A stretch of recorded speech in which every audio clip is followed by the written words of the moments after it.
Yo, yo, yo, what's going on with y'all? You know what I'm saying? It's your boy ConvoWMarlo. Today I got a special guest with me here today. Who do I have the pleasure of being here with? You're here with TK Cabral, also known as Cabral, also known as TK, also known as Vamp Man. Damn, I like the voice. I like the energy. My man. You know what I'm saying? Before I dive into anything, I'm going to ask you, how you feeling? What's going on? I'm feeling good, bro. I was actually super excited to be here. I barely slept. You barely slept? Barely slept, yeah. Sheesh. Is that because like you're always on the grind making music, or was that just for today? A little bit of both. Like anytime I got something I find exciting, then I got to do the next day and find it really hard to sleep. No way. Yeah. I'm like that too, but it's got to be something like if I know I'm going on a trip to, like, example, I went to Seattle a little bit ago, maybe like a month and a half ago. I get so excited, I can't even fall asleep. I'm thinking about it, and I notice whenever I think about something so much, I end up dreaming about it. I have a dream about it. But for you, you just can't fall asleep. Yeah, I just didn't end up sleeping, so this is the dream that's happening right now, I guess. Jeez, yes, sir. Yes, sir. How's the week been for you in this cold-ass city? The week has been all right. The week, I had a little bit of a little cold or something for 2 days, but kind of took me off track for a little bit. But I'm back in my mode, back in my zone. I'm good to go. Back in the grind. No, I like it. You know what I'm saying? So, going into the new year, 2023, we're like the 30th day in. You know what I'm saying? What are some of the things that the new year has brought to you? I know it's kind of early, but if there is anything, what has it brought to you so far? New levels of manifestation, for real. It's been so much easier to just think of something and then have it come to me. I wanted to do this podcast thing, and I wanted to find dope podcasts that were happening in the city, and then boom, you just appeared. Yes, this sir. is amazing. Okay. You know what I'm saying? Nah, I like that. For me, 2023 is just I'm starting to. Last year, what I told myself is, if I speak something, I'm going to do my best to bring it into existence. But now it's I'm really standing behind that. And I told myself this year, I'm going to get a lot of guests that I didn't have last year on this year. You know, because when I first started this, it would be more of people that I knew. I didn't want to get, I kept it as people that I knew. I didn't want to get new people because it's I don't want these type of people at my house. I don't want this. But now it's fuck it. You know what I'm saying? And having new different personalities over is just nice because we could bounce ideas, bounce conversation. And who knows, you might teach me something that I didn't know yesterday, today. And it could be the same vice versa. Yeah, I definitely think we're going to end up teaching each other some things. Oh, yeah, most definitely. No, a lot. So first things first, I want to ask, now going into the questions, what's your background? Where are you from?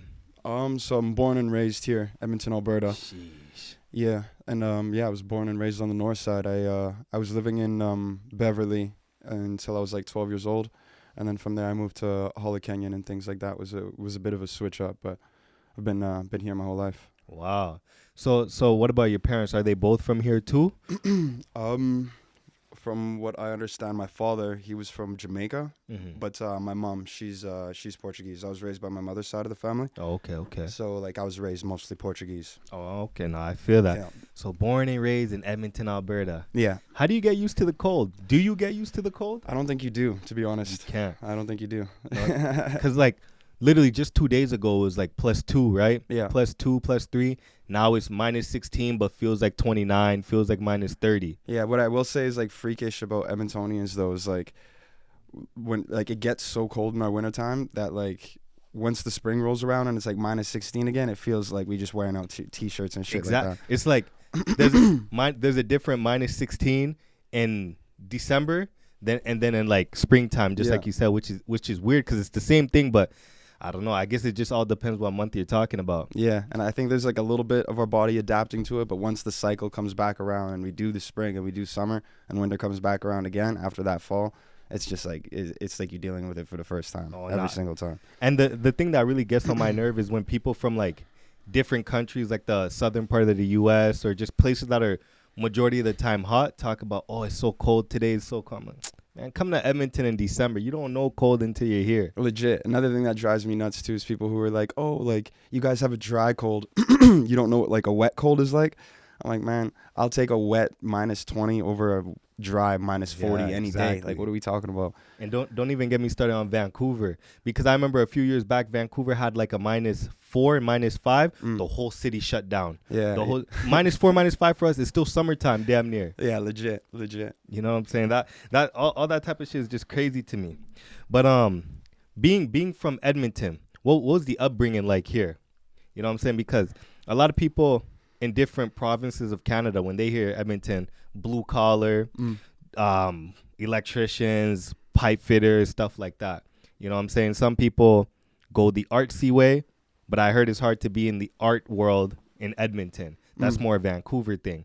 Or if you want to go in the singing route, that's more Toronto. You know what I'm saying? So what was all that like here in E-Town? So like upbringing in regards to like music stuff. Both music and life. Well, like life, I was just I don't know. My upbringing was a little bit interesting. Like I spent a lot of my time like how can I make a long story short here? I spent a lot of time when I was growing up, especially when I lived in Beverly. My auntie, who was initially supposed to be the person who was gonna adopt me when I was younger, she ended up getting really sick.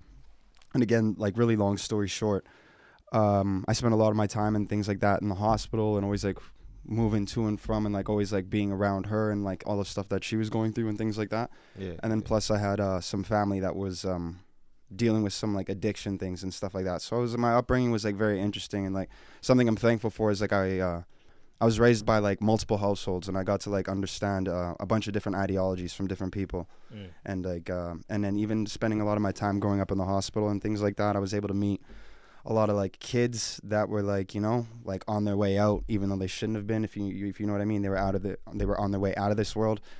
And like I met a lot of like older people too, and like I was just able to just like I understood life and death at a very young age. So like a lot of my childhood was more revolved around that. I didn't really get too much of the Edmonton experience. And like by the time that we had moved, and I think I was around like 12 years old at that time.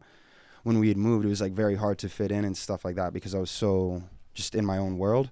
So like I just like, you know, class clown type thing, and then getting into music, I was just able to like find myself more in there. So even when I got into music, I was still kind of in my own world and just doing my own thing.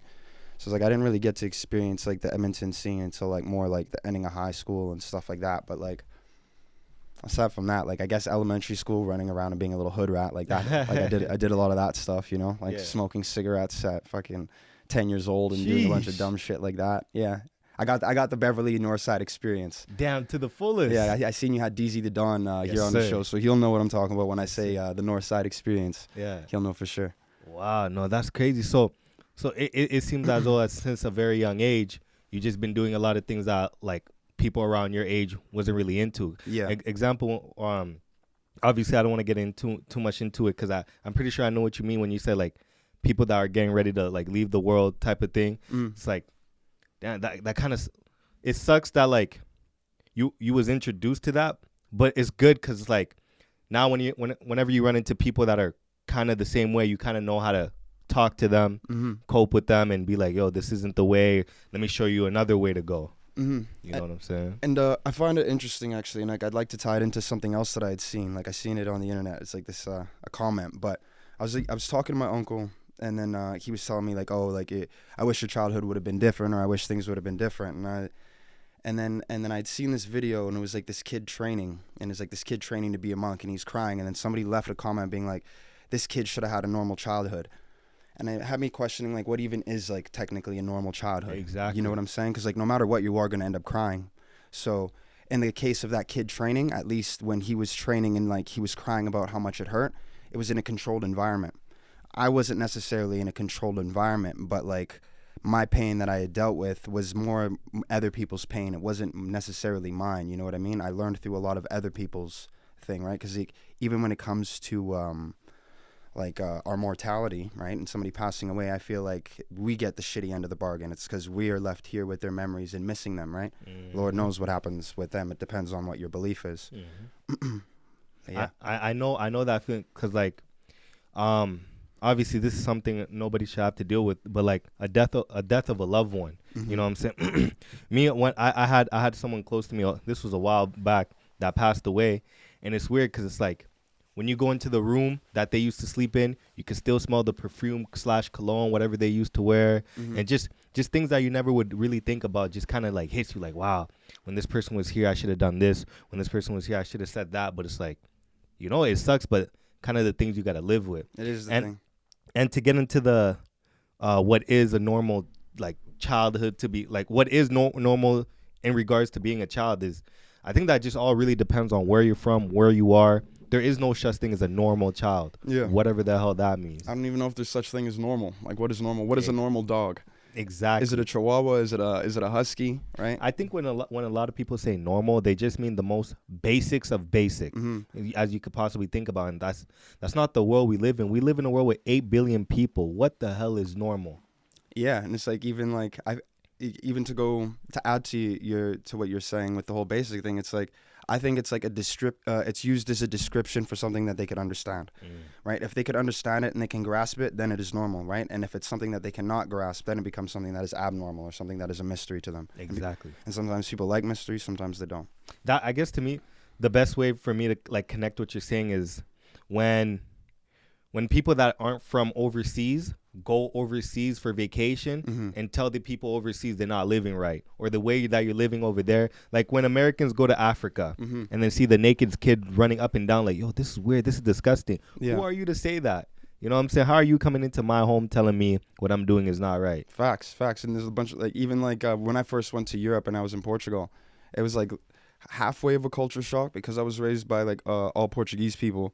Like when I had gotten there, seeing like little kids and shit like that running around naked, I was like, what the hell? Like, this is cool. But they didn't look at it as like a pervy thing, at least for like the people that I was around, right? It was just a funny thing, like kids running around naked. It's down here where it's like different. And oh yeah, down here, somebody's going to jail. Yeah. Somebody. Yeah. Not because my parents, both of them are like born and raised in Haiti. So when I was younger, like I think 5, 6, I was still in the States. They was telling me all these stories about, the cousin that you're speaking to on the phone right now, he used to be running naked left and right, this, and I'm like, what? But as I get older, I realize how normal that shit is. You know what I'm saying? Especially in a place filled with nothing but poverty. You know what I'm saying? So at the time, you know, with a young mindset, you're like, yo, that's weird. That's disgusting. I never want to see it. But as you get older, it's like, that's normal. Have you ever been to Haiti? Oh, no, I'd love to go. Oh, I'd love to go. It's one place that, like, I talk about, I speak the language, I could read, right? But it's just, I never got the chance to go. That's dope that you could speak it, read it, and write it, though. That's awesome. But the thing is that sucks is, like, I have a heavy accent, like Americanized. So when they hear me speak, it's like when a Filipino's fresh from the Philippines come to Canada and they speak English, you're like, you got to be Filipino. Like, they speak in English well enough for you to understand it, but the accent is there and it's heavy. And for me, they could just tell I'm from America or Canada, just anywhere in the world, but not Haiti. I think the accent thing comes with time after you, like, spend more time in the culture and things like this, and you understand, like, the lingo and all that. Like, the, what's the word I'm looking for? I don't know why it's slipping my mind. Not lingo, but, you know, like how people speaking English say swag and stuff like that. Yeah, like just those, like, little terminologies and things. Oh, yeah. No, I know what I know what you mean. So now, getting into what you do, you know what I'm saying? What is it that you do? Is it music? Is it screenplay? Is it this? Is it that? I consider, like, I do all of those things. Like, I like to direct my own videos. I'm going to be doing a lot more, like, visual directing here soon. Yes, sir. I do, like, singer-songwriter stuff. I do the rapping stuff. I dabble in, like, rock and roll and some EDM stuff as well. Damn. Yeah, I get into, like, I'm into the composing. I like to get, like, behind the producer and help with creating the beats and stuff. And yeah, I'm about to launch a bunch of crazy stuff. Like, oh my, you're everywhere. Yeah. Sheesh. Yeah, like, something I, like, take pride in is when I was younger too, like, not necessarily younger, but when I was more fresh in the Spotify game and stuff, people were trying to make me just do one thing, like, just stick to this one genre or just do this one thing. And, like, now I laugh at them because, like, I got multiple genres doing quite well. Yeah, no, I like that.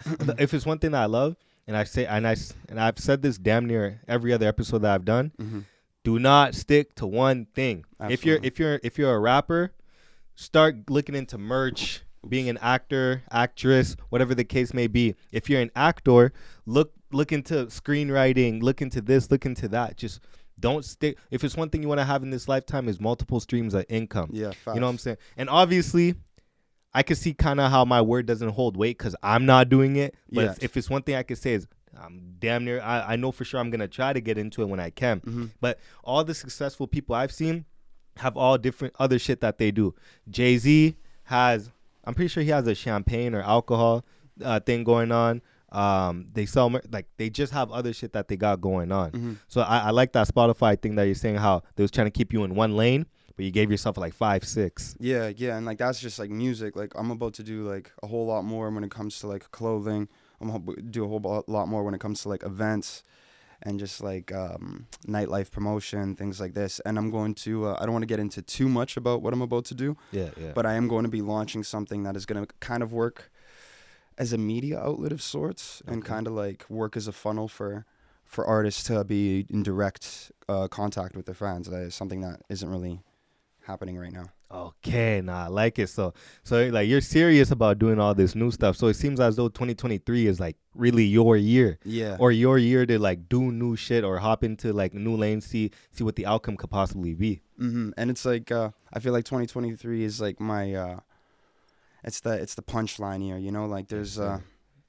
like the whole world stopped for a bit, right? And like I was on a specific kind of trajectory, and then everything went down, and it kind of changed everything, and like had to like readjust the business plan, readjust like my mindset, everything like that. And like now that all of that's like ready to go, it's like I got like the gun loaded and I'm ready to shoot, and I'm super excited because like I wanted podcasts to be like the first step of like this plan that I've created. Okay, nah, I like that. Now that's you telling me what you do. What is it that everybody around you knows you for? You know what I'm saying? Do more people know you as being an artist? Do more people like, what is it that everyone knows you for? I guess depends on how you meet me, but yeah, most people they just know me as like a singer, rapper, like just an artist type deal, Yeah. or they know me as like some crazy bastard that parties a lot or something. Yeah. I would when as I was going through your IG the other day, I noticed like your swag is different. You know what I'm saying? The way you dress is different. I like that type of shit. Like just today, what is that? Trench coat? Yeah, You know what I'm saying? That, yeah. I like it. It's different. Thank you. You know bro. what I'm saying? Explain the swag. What is your swag? I'm like very much so inspired by like video game characters and like anime characters and shit. Yes, sir. Yeah, It's crazy. I was gonna get into that, but that's gonna be way later. Wicked. Yeah, I love that kind of shit. Like even ever since I was a kid and stuff, like I like Final Fantasy characters and stuff like that. I was like, oh, I want to dress like that. I wish my hair looked like that and stuff. Like people look up old pictures of me, they'll see my hair look like that. It was ridiculous, very very silly. Real quick. This is off topic. Would you consider Naruto and Avatar: The Last Airbender anime? Is that anime? Yes or no? Naruto and Avatar: The Last Airbender. Okay, I'm gonna have to have a question for you directly after. Yes, yeah, I say yeah. But why Naruto in that question? Because let me tell you something. So my girl, she's heavy into. She will die behind anime, right? And I was like, yeah, yo, I fuck with anime, but like the way she knows me, I've never spoken to her about it. So she's like, what the hell are you into? I'm like, Naruto and Avatar: The Last Airbender. She's like, of course. Like, what do you mean? Why of course? She's like, everybody knows that people that don't watch anime watch Avatar and Naruto and claim that they love anime. Oh wow. So I'm like, hit you with that. Yeah, that can't. Is that true though? I like Avatar. I think it's like, because I might be mistaken, but I'm pretty sure it was like it's Nickelodeon and an American company that put Avatar together. Yeah. But Naruto, no, that's anime. Like that. Like I remember reading Naruto even when it was in Shonen Jump magazine. I used to get Shonen Jump magazines. You ever hear of those? Never. So it's like has a bunch of like stories in it, like Dragon Ball Z would be in there, One Piece, like Bleach, a lot of them. But I got into Shonen Jump magazine because they used to come with, like, every once in a while they'd come with like a limited edition Yu-Gi-Oh card. So then I started collecting them, and then I started reading the stories in them, and then I got into like Claymore, Naruto, and stuff like that. And this is before like they started being serialized as anime here in North America. So I was into Naruto and shit like that for all my homies. But yeah, I'm a anime and like film, Heavily pop into culture, all that kind of stuff. I'm almost too into it, to be honest. Yes, sir. Man, I guess I was wrong. I guess she was right about Naruto, Avatar. Yeah, a little bit, maybe half. Because like they did well. They did well with that. Because it's a classic. Every time we speak about it, we'd argue from sun up to sundown. Like, yes, it is anime. Yes, it is. And it got to a point where I was like, you know what? Now I was just saying this just to annoy her, but I'm like, you know what? SpongeBob is anime because it's animated. Yeah. But obviously, I know it's not. I'm just trying to get under his skin. You know what I'm saying? But sorry. No, go ahead. I was gonna ask, like, so, like, have you gotten into any other animes? I tried One Piece, but I guess those Naruto and Avatar is really the only thing I could do. Like, what kind of films do you like? Like, what type of shit am I usually watching? Yeah, like films. Like, damn. I feel like once I say this, it's gonna put me in one type of category, but it's like, what's it called? Boys in the Hood. I love that shit. I watch many, but it's like more hood shit. I'd Mhm. say more hood shit. I like the Titanic. I liked what's it called? Hood shit, and then followed up with the Titanic. No, I like it. it's just weird, but it's like Diversity and balance. and I love action movies, like shit that you see The Rock in, Jumanji or fucking. Do you like violence and shit, like action like that? Yeah. You should check out this movie called Ninja Scroll, and I think it came out like 1997 or something. On like Netflix? That. It may be on Netflix. Yeah. But it's an anime movie, and like it's not like Naruto and like One Piece and things like that. Like I wouldn't say they're for kids necessarily, but like I would allow, if I had a son that was like, if I had a son, I'd let him watch those things. Like Ninja Scroll, I'd be like, you gotta wait till you like 14, 15, maybe 16. Why is there swearing and all that type of stuff? People that are watching might think I'm fucked up for saying, oh, maybe 14 he can watch it. It's an adult thing. It's not. Yeah, Is it that bad? Yeah, it's Ninja Gangster, bro. It's Ninja Gangster. It's with ninjas in it, and it's like, that's why I was like, I wanted to get your palette, what kind of like movies you like, and like, because if you like things like Menace to Society and like Boys in the Hood, it's not to say like, oh, Ninja Scroll is like that, but if you're okay with some violence and like some nitty gritty shit, I think you'll fuck with it. Like, do you like Wu-Tang Clan and stuff? Oh yeah. If you like Wu-Tang Clan and like that whole ninja vibe, bro, you're gonna get into Ninja Scroll and you're gonna be like, holy shit. Okay, right after this, please remind me. 100%. But the thing is, the only reason why I hate answering that question, you ever seen Boondocks? Yeah, man. It puts me into the same category as Riley when I answer that, and like I'm the furthest thing from Riley, or I want to be the furthest thing from Riley, because that's like, man, I just hate that. Nah, that's not me. I was just rewatching Boondocks the other day. That's one of the funniest shows of all time. The amount of satire behind that show is fun, and it's like, imagine if they played it today. But the thing is, if they played it today, it would have got canceled. Yeah, not you know how crazy the cancel culture is. What's funny too is like back then it was like very exaggerated. Like the jokes were exaggerated, but you're like, you could call it. But now when you watch that shit, it's not exaggerated anymore. Like that's on the nose now. Before it was like making fun of people. It's like one day like people are gonna get this crazy. It's almost like South Park, you know? Like what? Like I haven't watched a new episode of it in a while, but like last episode I watched, I think was the pandemic one or something like that. But it was just like, it was just so on the nose that I was like, you can't even like exaggerate people's ridiculousness anymore. People are just absolutely batshit nuts these days. Yeah, and don't even get me started on The Simpsons, on how they've just been predicting.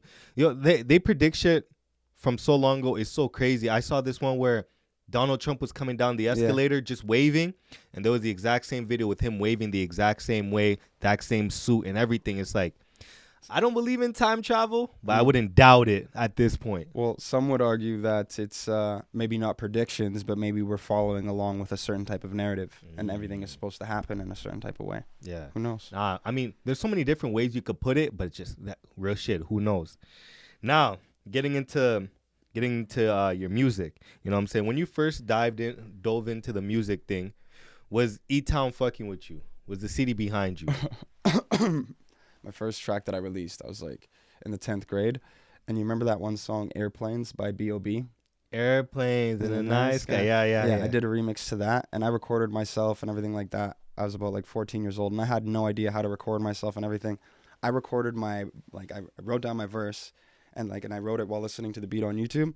And then I recorded my verse without the beat being in like the program. Like I just recorded my verse on GarageBand, then I learned how to download the beat, and then I took the beat and put the beat on after I put the verse on. So like the whole thing was just off time and like, completely messed. And I was like hyping everybody up for the longest time. Like I was like, I'm gonna be the sickest rapper. Like I was super, super cocky, like very, very, very, very confident. I was like, I'm gonna be the best of all time and all this stuff. So I hyped everybody up, and then I dropped this song, and it was just super bad. It's terrible.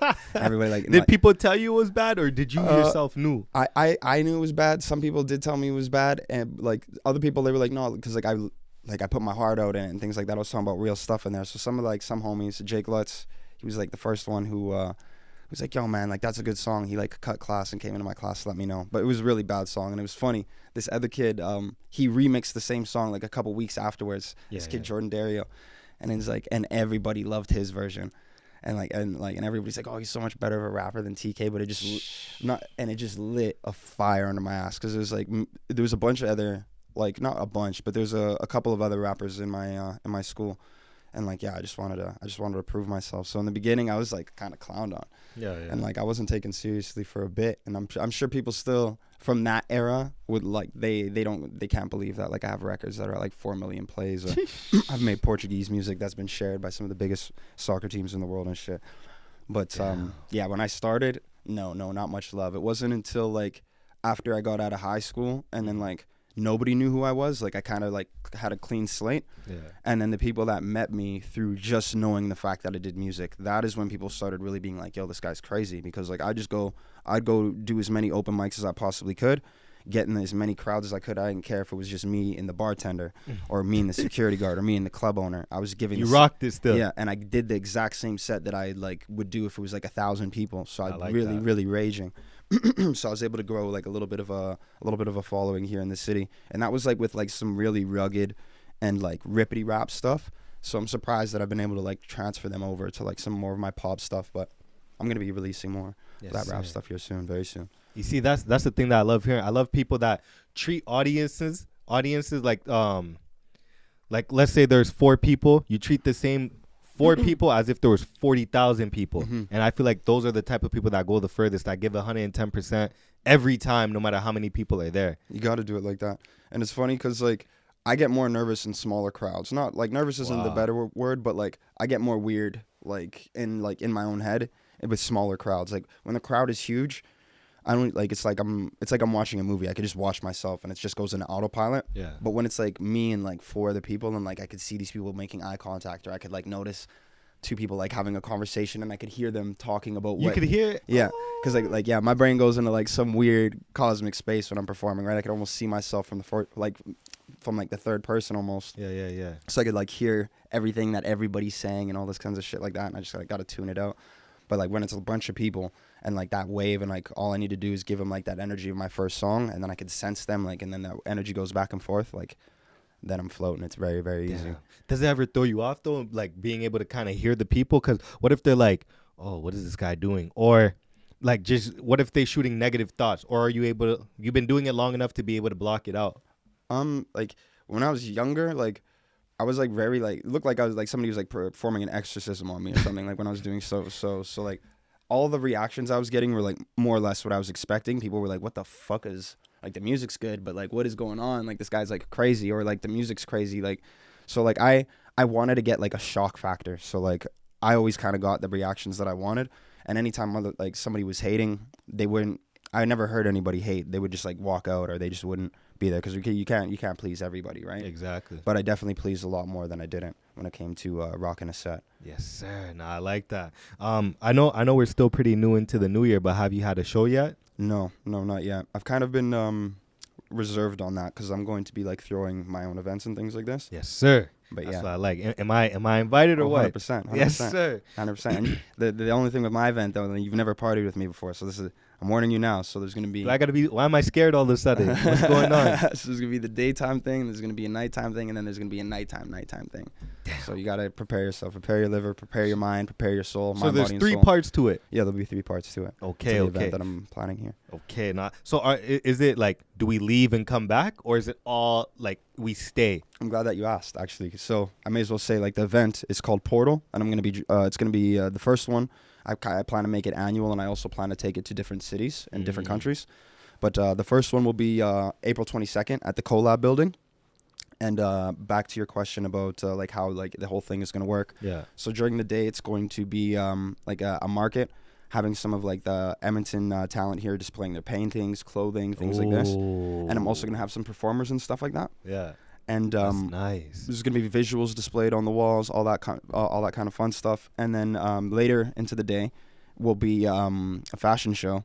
And then after the fashion show closes, we're gonna shut the doors for a couple hours. We're gonna reset up everything. Yeah. And then it's gonna reopen, and then it's gonna be like more of like a rave type vibe. Ooh. But then we got like I'm gonna be doing an interactive live set, and I got Shyler who's gonna be doing a set here too. So anybody like who knows who that is, he's got mad plays on Spotify. He's been killing it for years now, and it's very rare to get him to perform. So I'm super excited to get him to perform on this day. I've yet to decide in this exact moment which DJ I want to have play the night rave music, but hopefully by the end of the week I'll know who that will be. Yes, sir. Now that's nice, and that's like I haven't heard of anything like that before. A 3-part party. Mm-hmm. You know what I'm saying? So And those were the first 2 parts, the night thing, and then afterwards, like, we're gonna have like a private after party for like the artists or like people who are doing things in the city, like yourself. yeah. And then we'll all go click up together and Hey, have our own thing. and that's a nice way for people to network too. Exactly. Nah, I like Yeah, that. And I you really want to use this for that. Like, I want people, all artists and things like that are coming to this, and they want to get to the next level. I want them to use this as the portal to do so. You know what I mean? And you saying this is gonna be an annual thing? Yeah. Nah, I like Yeah. it. Okay. You know what I'm saying? But obviously, I know that's not something you want to fully dive into. So you know, I'm a stop it right there.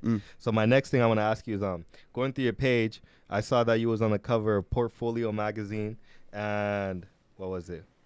Cover of Portfolio and Malvi. Yeah. Malvi, am I saying it right? Yeah, Malvi. I think so. And how was that? How does that happen? How do you end up on the cover? 2 different scenarios. So with the Portfolio setup, it's actually a friend of mine who owns that company, Daniel Spicer. He owns the company World Management, and he owns Portfolio Mag. And I got connected to him through another friend of mine. She does modeling and things like that as well. And she got him into my music and things. And then he's like, yo, I'm a fan. Would love to have him on the magazine. And he's a really dope dude as well. And he has a good eye for good-looking people. He got me on there. No, I'm joking. He's got a lot of he works with a lot of beautiful people, no lie. And yeah, so that was that setup. And then another with the Malvi scenario, it was through Sheila, Sheila Freira. She works with Nula Models, and it was a photo shoot with her, her photographer Rick, and another one Jason. And then yeah, we just did a shoot, and then they pitched it to a bunch of places, and I think like Malvi's either from Spain or like France or something, I don't know, but they pitched it to a bunch of places, and then they took it, so it was cool. Wow. Yeah. And did you end up getting like the actual magazine? Oh, for Portfolio, I got that. Yeah. You got it, and you Yeah. still have it with you? Is it like propped up on the wall or what? Yeah, no, I should do that with all my stuff, but like I have like a stack of all my things. It's like scattered amongst all my comic books and books and stuff. Like I have all my book things all over the place. Nah, this is nice, So man. yo, this is for you. Oh, So what's this? classic pin. Like we're gonna be making a new design. Yeah. But yeah, those are the ones that we made in like 2018. So those won't be available anymore. So Okay. that for your Nah, I stash. like this. Thank you, bro. no problem, brother. Whenever I have guests give me anything like this, I like cards, little books or anything like that. I keep them up on my wall. That's why I was asking, like, is it on the wall or anything? But what I plan on doing is I plan on adding more upgrades to this basement. So I'm gonna have a section where I have all these magazines. So once I get that table, I'm gonna ask to see if you have another copy, so I can have yours there. I have this guy, another artist named Soji. I don't know if you know him. I'm gonna have Soji's there, yours, and just so people could see all of E-Town's finest in my basement. I could get some cool stuff for you for sure. Okay, say less. If I can't get the magazine, I'll be able to get a lot of cool stuff for you. Yes, sir. No, that's what I like to hear. So throughout your whole music career, you know what I'm saying, from when you started to up to right now, what do you think? There might be a lot you want to name, but if you could give me the like 2, what is your biggest accomplishments?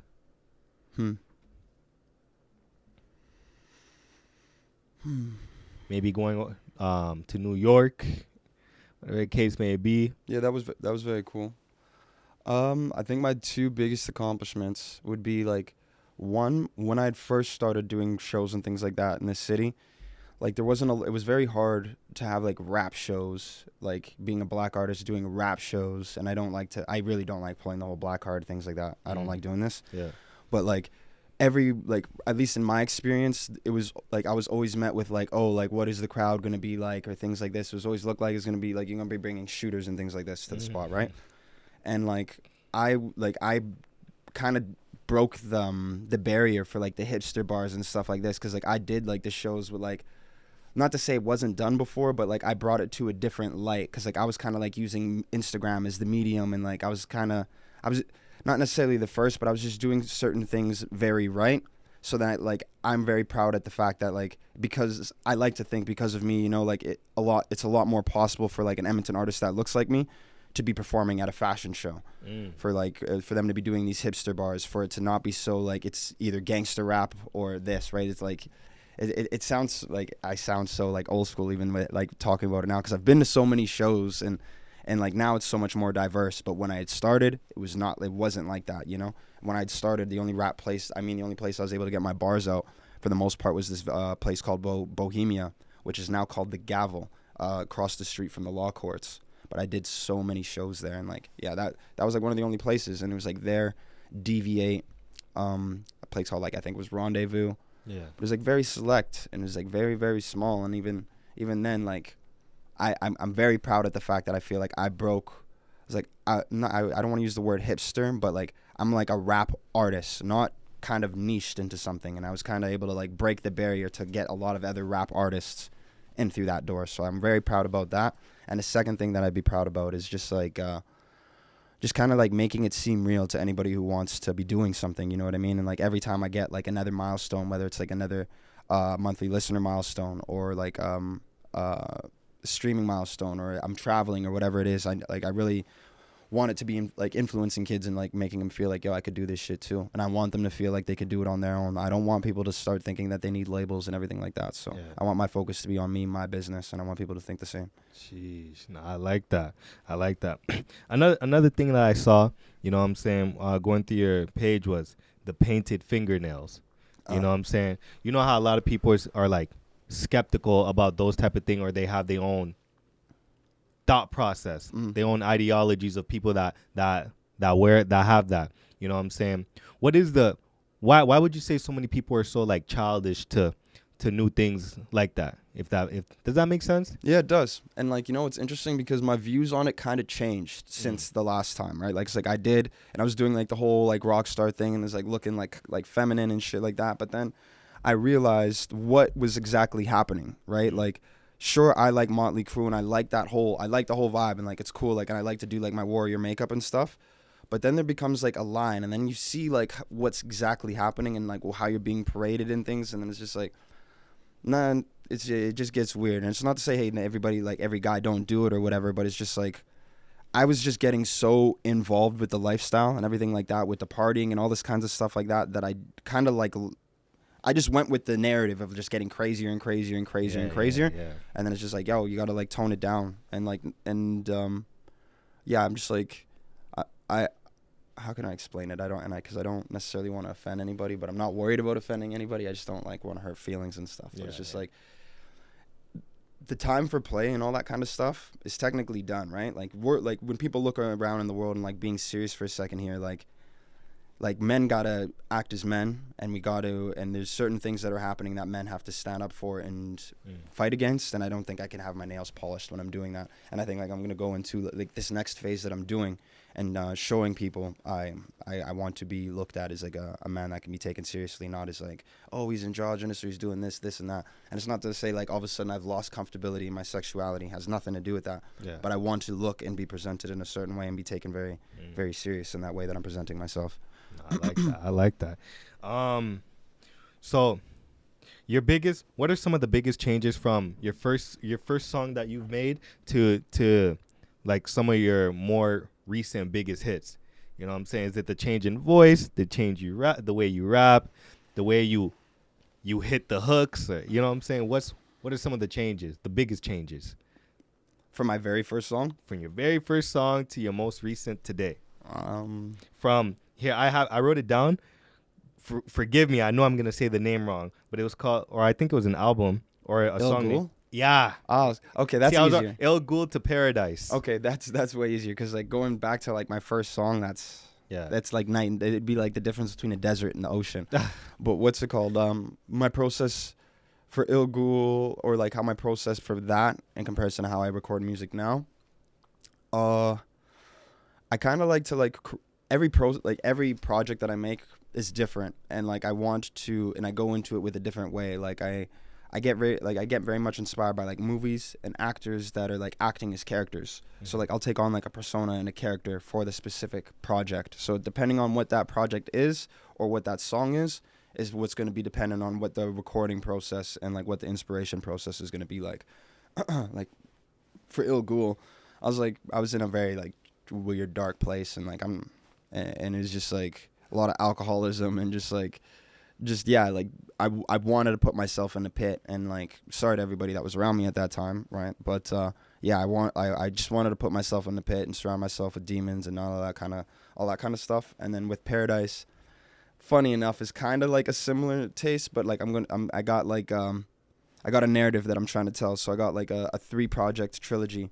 Paradise is the first project in that, and then second one is Wicked City, and the third one is Castle in the Sky. And like Paradise is a club inside of Wicked City. Wicked City, you could see, and then from Wicked City you can see the Castle in the Sky. So they're all three going to be connected. So yeah, like my recording processes are always completely different, my brother. Always different from one another. Nah, I like that. I'd say I'm a lot more refined now. I know a lot more of what I want in comparison to when I was doing Ill Ghul. I didn't really know shit. Sheesh. Well, I so again, you know what I'm saying? Because I did a, when I hit you up to be on, I think it was like 2 days ago or a day ago. That's when I started doing my homework, or like going through your page, see what you got going on. And like, you're not unfamiliar with over 1 million hits. You know what I'm saying? And like, first things first, I want to say congrats. Thanks, because man. like that's hard to hit. Yeah. And you hit 100K. You have 100K monthly listeners, which is another thing that's hard to keep, that you manage. You know what I'm saying? So what I want to ask you is like, how do you manage to keep hitting 1 mil? Because like, you and 1 mil go together like white people and racism. You know what I'm saying? So I was like, that's funny. What's it called? I don't hit it as much as I'd like, but like, I think with where like the I got 2 tracks that are doing really well right now, and I think is just was the culture, the environment, a bunch of things that were in motion at the time that kind of gave those 2 songs their own life. Another one that I'm feeling like is going to be having its own life is Club Paradise. That's on my Paradise Little Taste I Have an album. That one seems to be growing the same way that Take Time was at the time that I'd released it.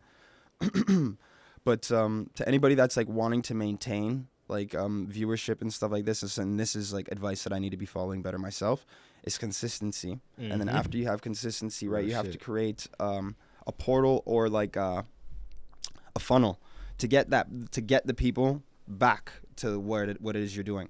And this is like the vanity of 1 million streams is good for a portfolio, right? It's good for me when I'm having these kinds of conversations, but it's not good for your wallet if you're relying on 1 million streams, because first of all, 1 million streams is hard to get, and then and then afterwards you're not even getting paid that much from it. Yeah. So it's like what you would rather have, right? Instead of 1 million streams, if you could have 1,000 people that like really, really, really ride for you, right? Really, really, really want, like, you know, you drop a T-shirt, all 1,000 of them are grabbing it. If you have that, that's way better than 1 million streams. It's the labels and like in Hollywood and things like that gave us the allure of the big numbers and things like that. It's very nice, and I'm very grateful for like the numbers that I've been able to achieve and the people that listen and love my music. But like, yeah, it's like, it's way more important to be able to make genuine connections with people and genuine connections with your fan. And that, because then that way they're able to believe in you and build it and push your business more forward. This is something that I've slept on myself, because like I just was living in the realm of chaos. Just go, record, perform, whatever happens, follow me on Instagram. And like, I would message a lot of my fans and talk to them, but I never really created a funnel to properly maintain them. And that's something that is changing. Because I see right here, Perfect Blue, 1 mil, Take Time over 3 mil. You know what I'm saying? And again, to stay in the mill era, December 2021, you did that whole Spotify, you know, the Spotify, the yearly that shows you your numbers, 1.5 mil. And then November 2022, 2.2 mil. And it's like, damn, what's 2023? 3 point something mil? I think 2023, if all my plans go correctly, which as of right now they are, minus like a little hiccup I dealt with a couple of days ago, I think that I'm gonna, like, I want to hit my first milestone. I want to hit is going to be 500,000, and I want to do that this year. And then by the ending of the year, I want to hit the 1 million monthly listeners, and like that's like what my goal is. 1 mil monthly listeners. Yeah, and it's like from the post that you've seen then to now. Yeah. Like I think that what was the yearly in December, right? December 21. And I think Take Time at that time, like, all I know is from October to now, I've went up another 1 million plays on Take Time. So like Take Time is now at 4,030,000, and then I think Perfect Blue's at 1.7. That's fucking crazy. Yeah, it is crazy, and That's like it's nice. dope seeing like how people, like, cause like if I look it up on like just on the internet and seeing how people use Take Time or how people use Perfect Blue in their life, it's like it's cool. It's very cool to see. Yeah. Like, my songs have been in places that I may never see in my life. It's very awesome. You kind of already implied this already, but Are you getting paid off of this? Yeah. Paid off of music? Are you getting paid well enough to actually live off of it? Or is it something like you need a 9 to 5 on top of it for right now? If like when buckling down and doing everything properly, like especially in a position that I'm in right now, no, I don't need a 9 to 5 or anything like that, right? It's just like but again, it comes to like consistency, and the biggest pain in the ass is when you don't have that 9 to 5. It's like you have freedom on one side and you have security on the other side, right? I have all the freedom in the world but no security. There's no dental plan, there's none of that, right? And like my alarm clock is I set my alarm clock. You know, my deadlines, I set my deadlines. Exactly. And if I'm having a shitty day because my boss, well, I got to look in the mirror and get pissed off because I'm my own boss. Yeah. You know what I'm saying? So I like the way you talk, bro. I'm not gonna lie. My man. Yeah, I feel like I'm getting more in the flow now. Like it's feeling more natural with it. But yeah, what's it called? Like, so when you have the security of like working for somebody else, right, and you get those benefits, you don't have the freedom, right? But I have all of the I have all of the freedom, but like none of the security. So like I'm working on getting more of the security, and to get more of the security, I have to have more discipline, right? Exactly. And discipline and artistry are very hard to come together because like artistry kind of revolves around the idea of chaos. So yeah. There's like a good side and bad side to both sides. Yeah, There's good and bad to both sides. Damn, because like, if it's one thing I really hate is working for the white man, bro. I hate it. Or like just having a boss, period.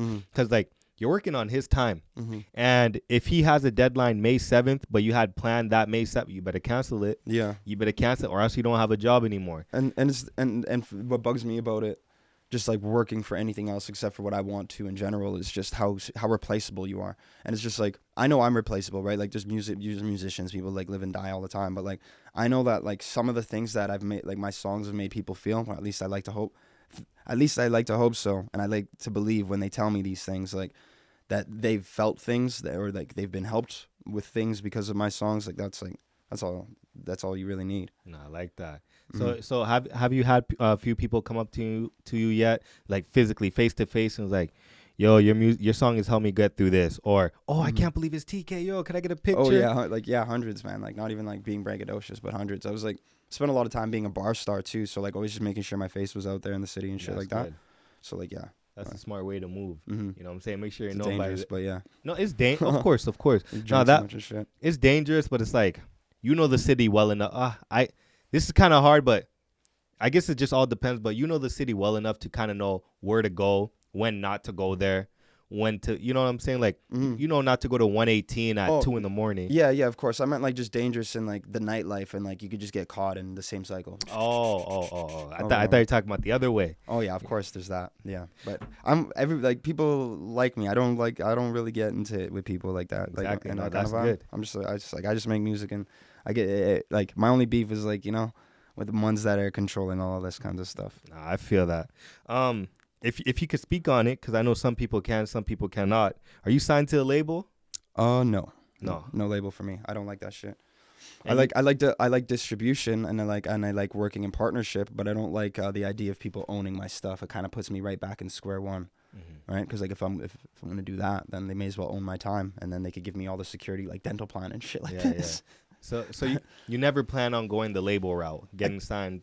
When I was younger, that was like kind of like the dream. Yeah. And then as like I got older, more wise, and more knowledgeable in the whole thing, I kind of like realized that that's not the way to go. And like without getting into like the nitty gritty, like dark, trippy, it's just like I think like people just need to go get it on their own, right? And especially if you like I feel like, and again, I don't really like doing the race thing, but like I feel like this is extremely important because like when you look at music, especially in the States or in Canada, a lot of it is being like made by black people. So a lot of black people need to start thinking and coming together and creating having it be their business. Exactly. Move. I get into this thing, but yeah. I get into this conversation a lot. It's like we're the ones that make these people rich. We're the ones that make the label owners rich, the designer companies rich. You know what I'm saying? So for some reason we're just, a lot of us don't think in a way that like, yo, these people built this whole system off our backs. If we come together ourselves and, you know what I'm saying, we could really take over. But there's too many things that will come into play, laws that we never heard about suddenly become a thing, and just ways to shut people down. So besides the word laziness, I feel like a lot of people aren't educated and plan not to be educated because why do all that when it's already set for you? Mm-hmm. You know what I'm saying? Just work in the system rather than make your own. And it's interesting because working in the system doesn't necessarily need to be having a boss and things like that. People that are like working in, and without going again into the nitty gritty and stuff, but working into making their communities and things like that worse via, you know, like all that kind of stuff, like, you know, without getting into the details of it. But like in doing that, you are now working in that same system. You know what I mean? And like that like the system is not the system that is like for us, right? Like the system that is for us and by us is a system is love and righteousness and like, you know, uplifting one another, you know, and like, and experimenting and like doing like the trippiest things that we can do with our mind, right? And like in safe environments that like people are like when I say like trippy, like we should be exploring every level of our consciousness and evolving our consciousness, and music should be about these kinds of things, and all of our art and things like that should be about these kinds of things. This is the main purpose of the human experience, right? And like one of the best ways to evolve our consciousness is through love, and you could see that they don't like the system doesn't like that, you know. Exactly. And you like the whole controversy, like there's a lot of controversy and stuff like that happening around in the world right now with the whole Matrix talk and stuff like that. But something that is 100% definite is they don't like people coming together and doing stuff. Nope. They like separation. They like separation amongst blacks and whites. They like separations amongst people who are gay and people who are straight. Mm-hmm. The more that they can make, the better. And when you look at it from an outside point of view, looking in, you realize that it is so silly, right? Because it's like, even like when I have conversations with somebody that looks like me and they try to tell me that black people can't be racist, when it's like, okay, you don't think so, okay, then me, you, and a bunch of other people that look like me and you, let's go call one of my white homies and bring him here, and then tell me that he's not going to be the butt end of the jokes the same way that I'm not going to be the butt end of the jokes when I'm in a room full of my white friends, right? Mm. And it's just like, and it comes into like, oh, the systematic thing and all this kinds of stuff like that. It's like, well, depending on your environment, you can make a systematic racist environment for a white person, right? But it's just like, you like, all of these things, they're set up in levels and they're set up in ways to keep us targeted and looking at each other. So it was like a movie that I'd recommend anybody who's watching this to watch would be like something like Animal Farm. And what it is, right? When somebody has a certain level of what's the word? Intelligence? No, not intelligence, but like when you get like like when somebody has a certain level of privilege, a lot of the times they're blinded to other certain things, right? And then like they don't want to get that privilege taken away, so then the conversation becomes hard to have, right? So like the privilege that black people have about being saying like, oh well, it's impossible for us to be racist. There's a lot of things that we're not gonna look at, so we're able to have that kind of conversation, right? And it's like the same thing with like with white people. They're like, oh, I'm not racist. There's no such thing as systematic racism. When it's like, okay, well, if I brought you in a group of people, like, and you were trying to like get signed to my label, and all my label mates were black, you were going to get pointed out for being white. Now, if I'm trying to go be a person at your firm or whatever the heck that is, right? Now, not so much. Now they're like boosting the whole race shit and like, making everything equal and all this kinds of stuff like that. It's all the whole reality thing is a joke, but like the white man won't want to let go of that privilege, right? Because if he lets go of that privilege, makes it so we're all the same. But the thing is like that is where our bliss is on the other side of. Once we let go of our privileges and the white people let go of their privileges and everybody lets go of this thing and we just look at it as like we're all one, because we are all one, right? We're all souls that are using bodies. We're not bodies that are using souls. So once we realize that kind of stuff, we evolve. We're able to do anything that we want, right? We ascend. Jeez. Do you feel like there'll ever come a time in a place where that we'll be able to do that, or will forever be in a world where it's the same system? I think it's happening right now. I think people are waking up and things like that right now. It's just like there's just like levels to it, and like I feel like in the beginning of our conversation when I said like manifestation has become very easy. I'm not like Superman or Jesus or nothing. It's like that for everybody else. So it's become a lot easier to manifest good things in your life and a lot easier to manifest bad things in your life. And that is why the main focus and the main narrative is for all of us to be focused on negativity, to bring our energies lower. You know what I'm saying? Yeah. But it's like we need to like come together, raise our energies and keep them high. And it is happening, because you see people who are trying to raise our energies and raise our vibrations, and they get canceled, or they get like whatever next thing happens to them. Are you talking about who I think you're talking about? When it comes to him, like he's an example. Like Andrew Tate could be used as an example, but he's not the first. And like for people to act like this is a new thing, guy calls out the system puts him in jail. To act like it's new with him, and you see is some insane. of the charges they put against him. It's Human insane. Trafficking. Yeah, that's crazy. Yeah, it is crazy. And if it's false, that's crazy. Oh well, you know what? Screw, because like I'm not all that worried about sharing my opinion on this, because it's like I'm actually very I get very pissed off about this kinds of things. It's like if people were all that worried about sex trafficking and human trafficking and things like that, Where's the list? Mm. Where's you know what I'm talking about? Exactly. Where's all of that kind of stuff? And like this is stuff like I've been in my music and I've been like talking about and shit like that for days. Like people, it's like, oh, look into one of the main, like look at how, just look into it. Follow the money, right? I'm like, without me getting into too much into it, but it's like if you are that worried about trafficking, look into the money, and then like you'll find a whole lot more evidence on your favorites than you'll find on that bald dude. And it's like what's crazy is like the level and the impact that he had, that people are like, oh, this is so dangerous, this is so dangerous for young men. And I even had a conversation with my friend who had agreed with that narrative, and like I disagreed, and we had the conversation. It's like, would you rather have your young son listen to somebody like Andrew Tate, or your daughter watch and listen to somebody like Cardi B? And he's like, well, I'd rather them listen to Cardi B. And I was like, well, that for me is absolutely insane, because herself doesn't let her daughter listen to her music. Herself says that they're spreading all of this negative energy and things like that.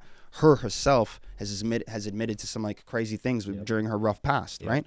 And it's like, that's fine. It's like, why do we pretend that this mainstream thing cares about giving us the good stuff when it's not in our food, right? When it's not in our water? You still got people asking for clean water, like it's not a given human right. Exactly. And they want to take more of our regular human rights away. So these guys ain't for us. So a lot of the times when they say go, I like to stop and question. Not to say, Matrix, but every time the mainstream narrative is go, go, go, go, go, I like to stop and look around and question things and see like who's telling me to go, why are they telling me to go, where am I going to, what am I wearing, do I want to look fresh, what's going on, right? There's a lot of questions people need to ask in their everyday life instead of living like bots or NPCs, living with narratives that aren't their narratives, right? Oh, Andrew Tate, I don't like him because he's misogynist.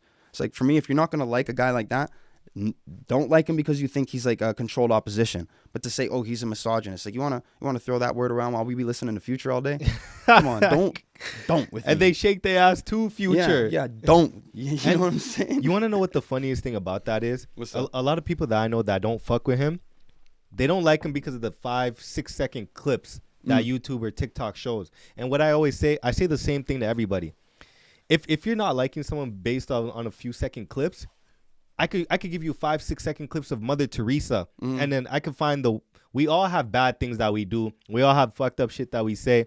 But they would take an hour-long podcast and take the 5-6 things he says that are kind of like, that are good if you listen to the whole thing, but they just chopped up to something real quick, so you only hear the bad part. So example, if I said, I hit this guy because I was mad at him for him hitting me first, I say that whole thing, but then all you get is, I hit this guy. Boom, that's it. Now you got this whole image portrayed of me just slamming the shit out this guy because, just because I woke up and felt like it. And that's the dangerous thing, like with the internet. You could chop up and make anything. AI music is going to be the next thing, right? Yeah. They're already doing AI, like visual art, stealing from a bunch of artists and things like this. But AI music is going to be the next thing. It's so easy to just make stuff out of nothing, create narratives. It's like, and it's shocking to me because I don't know what school curriculum like the other Edmontonians and things like that, or other Canadians or other people in the world had, but like I learned in school by the system how the propaganda machine works. They teach you how it works, so when they do it to you, they don't get bad karma, right? They literally is like, here's Microsoft Word, here's how to operate the internet, here's how to search the internet, here's how to find information, and then they put out the information that you should be questioning, and then people don't do anything about it. That's why they get no bad karma. I guess it's because like they do it at such a young age. As you grow up, you're just like, shit, this is just normal to an extent, but it's just like, it's just baffling to me, right? It's like, how often do people not think, right? Because like I am again far from perfect, right? Have a cigarette. There's a lot of times where I'm unconsciously, I need to have a smoke, have a cigarette, right? Oh, I need a blazer, unconsciously, right? And then there's like things that I unconsciously do that are bad habits, right? But then there's things that I that I do. And like, there's a lot of things that I do consciously where I'm thinking, I'm like, okay, I want this because I need this and I want this outcome out of it, right? And it's like, why do people trust this system that has that same intention that I just said? And if that intention is profiting off of them, that means that they are the consumer. It's not looking out for what's best for you. It's whatever you're going to buy the most of. Yeah. So if you're going to get addicted to these sugar cakes, that has nothing to do with me. That's literally on you. I put it on the box, what's on there. And it's used, like, you're going to make a conspiracy about it. It's silly. You know what I mean? And the fact that there's a huge waking up, or people being, oh, we're in a matrix and things like that. Like, props to the young kids, right? That are realizing some things and things like that. But it was never a lie. They never necessarily lied about anything. They showed it to us, and whether if it was in movies or whatever it was, right? Literally, to have your teacher tell you in the curriculum that they gave, don't believe everything that you read on the news. Exactly. And then what do people go and do? Believe everything. Yep. And then so like then that's on them. And it's like I'd say I'm spiritual, not necessarily religious, but all the information that we get from our Apple devices, right? When it comes to the Bible, right? The apple of knowledge that Eve and Adam took a bite from. What is the logo on our Apple, right? What is that logo on our Apple device? There's a bite taken out of it. And what's giving us all the information that we get these days? Don't do that to You know? me. Oh, bro, if that, I could go in, bro, when it comes to that kind of shit. But it's like, I never thought about that. Again, it's like, where did we get all of our information about what just happened in these past 2 years? It's on your phones. Meet Amber Alert. It's that telling you. It's that telling you what reality is. People aren't relying on their eyes anymore. They're not relying on their soul anymore. They're relying on what the internet's telling them. So when the internet says Andrew Tate's super evil, da da da, yeah. But then you have a woman crying, calling out an actor, or like, you know, or a situation I'm not going to go into details about, but because it doesn't fit their favorite narrative, or because Snapchat News isn't talking about it, they don't believe it. Yeah. So it's like, that's true what you're saying, because I ain't gonna hold you. I'm gonna keep it 100. I fall victim into what you just said, because when I heard Takeoff, I'm pretty sure it was Takeoff that passed away. One of the Migos. mm-hmm. You know what I'm saying? When I heard that he passed away, I said a lot of people were telling me, and I'm like, I'm gonna wait for TMZ to say something. Mm-hmm. If TMZ say something, then it's true.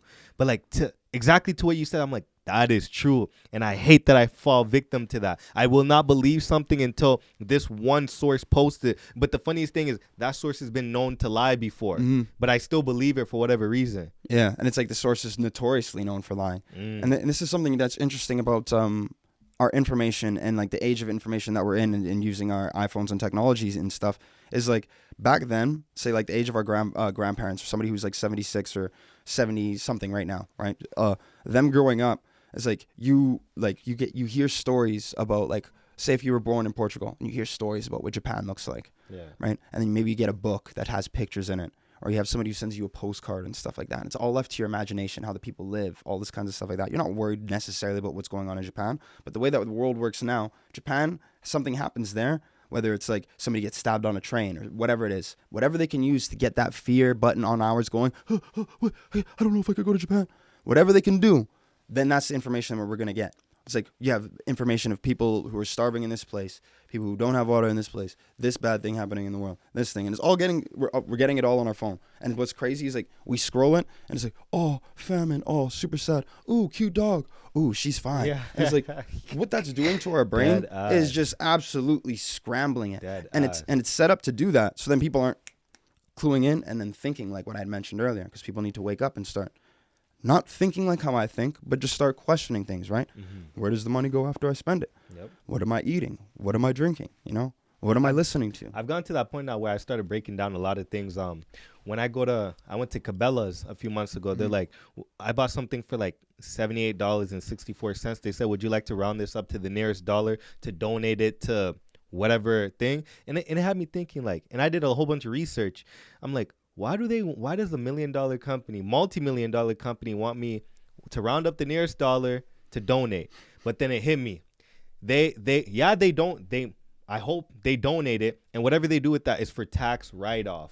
So they get more back from tax season, so on and so on. And I'm like, it's just a thing to get more money back. It's a thing to put more money in certain people's pockets. 100%. So now it just gets to a point where unless I'm donating straight to them, I'm not donating through a third party. Never. Not doing that. Don't do it, because it's all a trap and it's a joke. And as soon as these guys get you, they're like, gotcha, bitch. They get every, like, bro. You're Dave Chappelle now. No, like legit. I'm telling you, bro. It's all a Ponzi scheme and it's all a game. As soon as it ain't from mom and pop, as soon as it ain't like a mom and pop shop, then it is no good. Yep. It's not good. Yep. You know what I mean? Don't trust Walmart. Don't trust those big companies. Look how much work and time that they put into making sure that the people don't have those things, like the mom and pop shop, right? So then when we're buying clothes, we're getting only fabrics from them. We're buying food, we're only getting food from them, right? Yeah. And it's like, it needs to get to a point. And this is like, for me as an artist, right? So I'm like, I don't want no labels. Like, it needs to get to a point where it's like, okay, the machine needs to take a break. I need to go back on a flip phone. You need to go get an MP3 player again. Keep these things separate. Somewhere down the line, we got like confused with the idea of a technological advancement being cramming a bunch of things into one thing, right? It's like, oh, well, this like we're advancing. Well, we're going up. It's like, no, we're not. Like, it's been the same iPhone since I was a child. Yeah. You know what I'm saying? It's like, oh, well, now there's 3 cameras on it. It says it takes Take a picture of the same thing, but with 3 cameras. Oh, that much better quality for my what? For my Instagram. What if Instagram shuts down tomorrow? Then it all means nothing. What if Spotify shuts down tomorrow? Then it all means nothing. That's all the shit that I talk about, and I tend to say the same thing every few years. Is iPhone? I had an iPhone 10. I feel like all the features they had on a 14, they could have put that shit on a 10. 100%. They could have, but it's like, what the fuck are we gonna have for like generations to come, or the next few series of iPhones?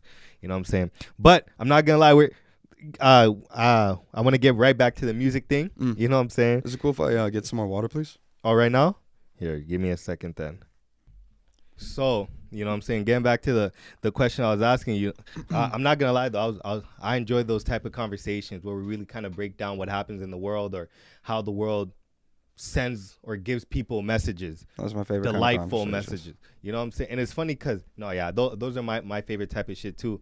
But it's like, they're really like good at making you think what they want you to think, which sucks. But again, that's the fucking world we live in. Evil people. You know what I'm saying? Magic. But yeah, my last few questions I want to ask you is the one thing I really like. I like interviewing people with blue check marks. You know what I'm saying? Because it's like what is the process in getting one? Like, how do you get one? Do they hit you up? Do you hit them up? That was a whole pain in the ass, but I had gotten it actually through one of my distributors. One of my distributors had set it up, but it was after I'd gotten like a couple of write-ups. I'd had like the Edmonton Journal write up about me and things like that. Yeah, and then after I was able to get that blue check mark. But again, it's a vanity thing, because like afterwards you use it, and you use it for conversation starters and things like that. But the 1,000 fans is a lot more important. Oh yeah. Jeez, so when did the Edmonton Journal write on you? When was that? Right before the pandemic or whatever. Oh. Yeah, right before like I was on tour with Lil Mosey. Yeah. And then Lil Mosey. Yeah. Sheesh. Yeah. I got to do that, and then yeah, it was like right as all of that was happening, and like we had like this whole trajectory. I was about to move to New York and all this kinds of stuff like this, and then like move permanently. Yeah, I wanted to get and it's still kind of my plan not to go to New York, but like now my plan is just to be more off the grid, be a nomad, be from like this place to this place to this place, and I'm planning to take Portal with me. Yeah, that's crazy how you have a chance to move to New York and then E-Town. You know what I'm saying? Like I think damn near everybody I know would pick New York. But is New York really how TV makes it seem? Like, I have family there, but I've never had the chance to visit them. It's like fast paced, nobody cares about nothing, just get out the way. Well, if it wasn't for like everything that like happened and the way that it happened, I would 100% like I'd choose New York 1 billion times over Edmonton. Like, and I got love for like the people in my city, and of course and things like this, but it's no comparison. Like New York looks at itself as like the center of the world. You want to know how Edmonton looks at itself? It's gonna get rid of its dragon at the mall. It's gonna get rid of the mind bender at the mall. The roller coaster. Yeah. It's ruining its own mall. It's getting rid of Sport Check and City Center. Damn. You know that show Last of Us? Yeah. Oh, it was. They shot that here, right? Yeah. They shot a show that takes place 20 years after the world ended, in our downtown. Damn. In the summertime. Damn. You know what I'm saying? Yeah. That's where Edmonton's going. That's where Edmonton's at right now. We gotta leave ASAP. Yeah, we gotta leave. And like, yo, this is like to ASAP. everybody. If you love this city, then do what the Oilers do. Leave and come back with something special, and make it the city of champions again, because we haven't been that for a long time. You wanna know something it's so true, but I hate hearing it because of how true it is. If you want to make it somewhere, if you want to be big, leave your city. Leave. Were you raised religious? Yeah. Were you like raised Catholic? Christian. Christian? Jesus needed to leave Nazareth, yeah? Where did they crucify Jesus? You got to tell me. I'm not that deep into the Bible. They crucified him in Nazareth. He wasn't able to perform miracles in Nazareth because the people didn't believe. People didn't believe because they knew him. They knew him as the carpenter's son, right? So this is why you need to leave. Wow. You need to leave. And like, I give this advice to anybody, and like a quick analogy that I throw down is like, say you want to be a painter, right? Yeah. Leave with all your paintings. Go wherever it is. Go to Paris, right? So then every single person that you meet from that point on is meeting you because of that. They're not meeting you because they know you from high school. They know your cousin. They're meeting you because you're a painter. Yeah. And then all that magic that you got, they will only understand that magic. Anybody that grows up around you, they're always trying to dwindle that magic, because the more magic you have and they don't have, the more they start questioning their own reality and questioning themselves in a negative light. Yep. Very, very, very, very seldomly do they start looking at it, hey, maybe I can get to the same level and level themselves up. They'll just rather say you don't have it. I feel like it's inevitable. You got to. You got to leave. There's no, like, if you really care about what you got going on and want to see it grow, you cannot do it wherever you're from. Yeah, and again, like with like the Oilers, right? You get the best, and then you go and you prove that you're the best in other places, and then you bring it back home. Exactly. That's what you got to do. Sheesh. Well, you know what I'm saying? That's basically all I got to ask you for up this. Is there anything you want to ask me? It's all good if there's nothing, because I do plan on having you again soon. Yeah, 100%. You know what I'm saying? Have to do this what I like to do is maybe like once every 6 months, 7 months, and just talk about the updates. Have you gone to fucking Japan, the moon? Where have you gone? Yeah, hopefully I'll be at Japan. Hopefully I'll touch Japan within the next 6 months. I definitely want to do some traveling stuff. What are your like plans for like? What do you want to do with this? Like, you just want to keep it growing, and do you want to keep it here? Let me tell you. Nah, I can't keep it here. I can't. That's the one thing I've been learning, because I told myself when I moved from Florida to Edmonton, I told myself I'm going to die here. I love the city that much. Wow, but like awesome. as I got older, I'm like, yes, I still love the city, but I got to go see more. You know what I'm saying? I can't be here. But my thing with this is like, since 2023 has been the same worldwide. I want to be known worldwide. Here's Joe Rogan. Here's ConvoWMarlo. Hell you know yeah. what I'm saying? Obviously not to shit on him, but like, I'm trying to be up there. The thing that I love about Joe Rogan, he has everybody on. You know, some podcasts have artists, actors, like but they keep it in the like in that type of world. Me, I want to have scientists. I want to have people that worked in gold mines. I want to have an astronaut. I want to have people that run track. Anything that you're willing to die behind, you're the person I want. If you're a cook, but you're the best damn cook in your years to come of, you know what I'm saying, whatever the case may be, I want you on. Whether you're somebody, whether you're nobody, whether you have IG or not, I want you on. Wicked. Knock on wood, I don't want to jinx it, but like, if things go well, if things go the way I want, I can have the mayor on. You know what I'm saying? I'm kind of in the midst of it. I'm conversating with the lady that does all the scheduling for him. But the issue is like, I don't know how they feel about coming to some guy's basement to do it. So obviously I got to go out to them, but I keep sending them all my references, like all the past interviews I've done, but just, this girl's just weird. I'm trying to find somebody else to message, but like, she's the one you have to talk to if you want to get to him. So we'll see what happens. Yeah, and with the government stuff, you be careful. Oh yeah. No. We'll see what happens, but it's just, I got so much political stuff I want to ask, especially as an Indian person. Like how do certain types of people feel with you being up there? How did you get up there? What was it like getting up there? You know what I'm saying? What type of shit did you get hit with? What type of negativity did you get hit with? Especially as a colored person making it up there. You know what I'm saying? Those are the type of things I would love to ask. But to answer your question, worldwide. I want to be known worldwide. From Eastern Europe to the very edge of Hawaii. You know what I'm saying? I just want to be known everywhere. Yeah, I like that, man. Anything I can do to help that, I'd love you having me on, and I'm stoked to get back on here again. You're already helping me just by coming on. And the thing that I like is, I say this to everyone who doesn't flop. You did not flop. You didn't wait. So that's why I was messaging you, like, kind of like, yo, I'll send you the address the day of, because a lot of people like to flop the day before, an hour before, this and that. Because I understand why people get nervous. I get it. But you flopping because you're nervous, that just kind of shows what type of person. You know what I'm saying? It's like, what do you do when you get booked for a show? Are you going to flop last second? Imagine them scheduling a whole show. There's people at the venue waiting for you, and then you flop? Come on. That kind of just shows me how you take some things. The one worst thing I've ever heard was, I had a guy, this when I first started, he flopped on me. He said his mom was in the hospital. I'm like, damn, bro. I'm sorry, man. I'm sorry to hear that. Guess who I saw on White Ave? That same night. No way. That same fucking night, I saw him on White Ave. And I literally went up to him. I'm like, because like, he's being weird. He's kind of dodging eye contact because he saw me from a distance. He's walking down the road. I'm walking up. Or the sidewalk. He's walking down the sidewalk. I'm walking up. He's dodging eye contact with me. I'm like, ain't no fucking way that's him. So I went up to him because I knew the friend he was with, shaking the friend's hand. And the friend doesn't know what's happening because I literally heard him ask his friend, like, what are you doing? I go up to him. I'm like, yo, is your mom all good? Like, yeah. My mom's good. And then the friend's like, what happened to your mom? I fucking knew it. I knew. Obviously, I didn't put him on blast. Like, yo, you just lied to me. But I just gave him that look. Like, I know you're fucking lying. That's clown shoes. Nah, that's dumb shit. But it's like, if you didn't want to be on, just tell me. I've only done something like that once, and it had nothing to do with work stuff. It was to meet up with this girl. And I told her that I was like, oh shit, like some shit just happened, like with my dog. and like I can't come out or whatever. And she's like, no, it's all good. Like, and then she made up some shit.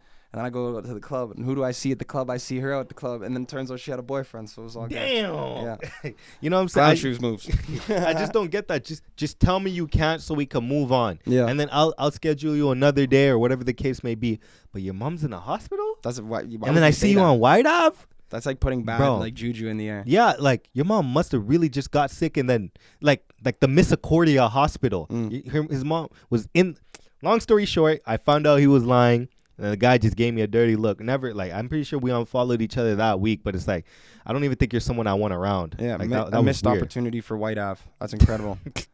That was weird. And the thing, it was like, I don't even think, I don't know, bro. I don't even like getting into it because it pisses me off just talking about it. But it was just a weirdo move because, like, God forbid, what if something actually does happen to your mom now? Yeah, you don't say that kind of stuff. You don't put that kind of stuff out there. That type of shit is weird. But let the people know where they could find your stuff. Find you. Find me pretty much on all social media platforms at ALLTHINGSTK. So that's including Instagram, Twitter, TikTok, Getter, Rumble. Everything is at ALLTHINGSTK. That's including YouTube as well. Cabral on Spotify. That's CAB''RAL. What else do I got? You got a lot of stuff, huh? Portal coming soon. Portal coming soon. Got too loud into the microphone. Got excited. Portal coming soon. Expect a website dropping, more merchandise, more shows, more opportunities for young artists here in the city to get their talent out there. Sir. All of that coming soon. April 22nd. Keep your dates open. We gonna do it. Okay. It's your boy ConvoWMarlo. TK Cabral. And I'm out.